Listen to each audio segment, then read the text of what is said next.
As I've been jumping back into Guild Wars 2 after my time away, I've been viewing the game with a bit more focus, as I wanted to create beginner guides for those who are stepping into this great game. Although, I'd like to talk about the things that Guild Wars 2 is not. In many different videos and across the internet, I see comments and thoughts all over the place, and there's like these crazy misconceptions about Guild Wars 2.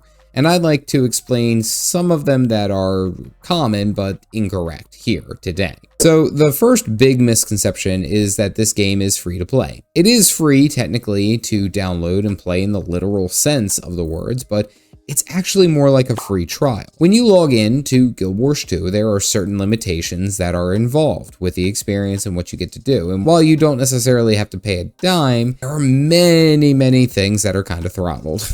This stretches as far as how many active characters that you can have on your account, how many bag slots you have on each and one of your characters. I mean, hell, communication and chat rate is limited in many different fashions. Even the Black Lion Trading Post, which has its limited usage anyway for the trial accounts, which of course this is the main marketplace trading post of the game.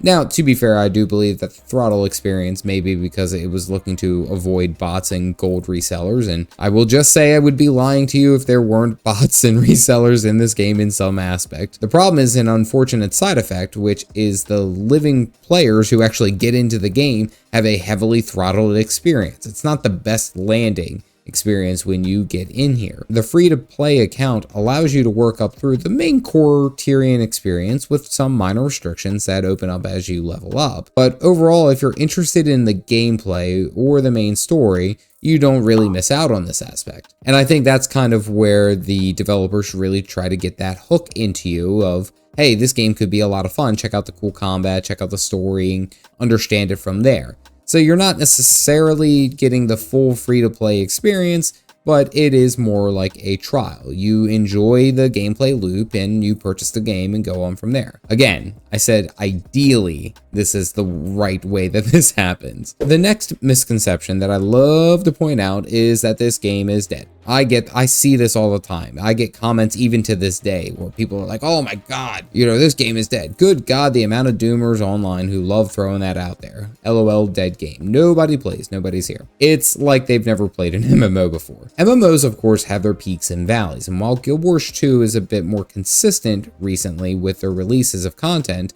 and expansions, of course, it is not fair to say that they are a dead game, and all they're essentially doing is milking their cash shop. Whoops, I spilled a bit too much tea there. Well, the game is still very much alive, with many different players logging in to play the game and enjoy it. I will say that in all honesty, I even took a break from the game for a little bit because the content really wasn't there for me. And I've heard that there are plenty of other players who thought the same as me. But having said that, there are still tons of players who are logging in daily and enjoying the game. Guild Wars 2 is a very seasonal game. There are plenty of things to do over the course of the year, but however, there are dry spots where players just don't want to log in to play. There's other more pressing games that come out. For example, the Elden Ring DLC, or Final Fantasy XIV's Dawn Trail. I just always think that it's funny that when players take a break from this game and they immediately say it isn't as popular when these pop up. I just always like to point this out that this is so incorrect. The game is not dead. The game is being worked on consistently. There's even talks of Guild Wars 3 on the horizon. I mean, it has its ups and downs, just like every other game. It always just ends up seeming that Guild Wars 2 is dead and you gotta jump ship now. A misconception that I have experience in is the idea that this game is too grindy. Well, to be fair, most of the endgame things do require some type of grind, that I won't lie to you about. But they're honestly really not any worse than any other MMORPGs, where you have to grind and earn your gear or features and everything else. You do have to work to get those cool things. Some of Guild Wars 2's best features are things that you have to grind for. Like, legitimately, legendary gear is some of the best, most versatile gear in the game. It does require a lengthy grind, but this game prevents you from having this kind of gear treadmill. Once you've earned that, once you've unlocked that big piece of endgame content, you're good to go, and it's account-wide forever. It'll always be the best gear in that slot, and you'll never have to worry about doing anything else for that particular piece. If that's not your cup of tea and you don't really want to grind for this game and do all that, you can honestly just get a piece of this exotic or ascended gear that's really not nearly as grindy, but almost just as effective. It's really meeting players where they want to be. If you are super interested in that grind and you really want to hit all those different unlocks, you have that capability. And then you'll never have to worry about gear again or, well, that particular unlock again. However, once it's earned, you're good. It is fine. And then even if you don't want to grind for gear or get to that high super tier level, you could just get exotic gear and be good to go. It's really that easy. See, the game does a great job at valuing your long-term effort. So those grinds will always be worth it when compared to the other games that bring up more of a seasonal window. And I'm kind of mentioning like World of Warcraft and their seasonal mythic pluses or their raid seasons, what have you. Now, of course, this does kind of rub some people the wrong way from time to time. There are some players who prefer that seasonal grind. It's, I just started up, let's go, let's work our way through, I'm excited, let's do this. And I get that, but you really won't find that here in Guild Wars 2. Once you get to your, end game, once you get to that good level of having gear, you really don't have to work nearly as hard anymore. Which kind of leads me to, Guild Wars 2 isn't the game that you play all the time. Now, I, of course, am aware that there are players who play this all the time. That is true.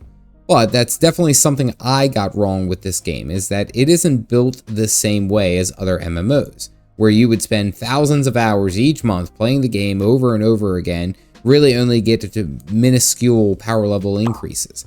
There's really only so much that you can do in this game, and it's almost meant to be taken in doses. As I mentioned earlier, the game is very seasonal, and what I stress to players, and especially outside players, is that you can play the game for a couple of months, no life it, and then step away, and that's okay. That's meant to happen. You're meant to do that.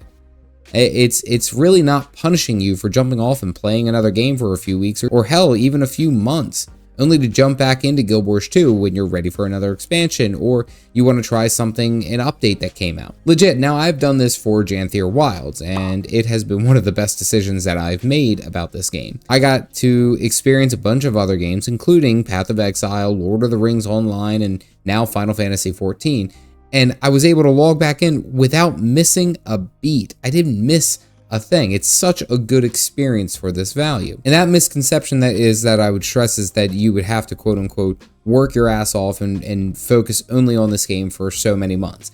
That is not true. You have the capability of no lifing, but you don't have to if you don't want to. And I think that's something very, very important. Now, to be sure, Guild Wars 2 is many different great things, and there are some aspects that, if I'm to look at it objectively, I don't necessarily enjoy. However, overall, the game does a fantastic job as an MMO, as a casual MMO, and it's really built to be taken that way. There's a lot of versatility in this game, there's a lot of things that are great, and it's something that I would recommend you try if you haven't already. If you are just getting into the game, you can go ahead and click this video here, which is my 2024 Beginner's Guide. This will cover literally everything that you would need to know to get started in this great game. Aside from that, stay caffeinated, folks.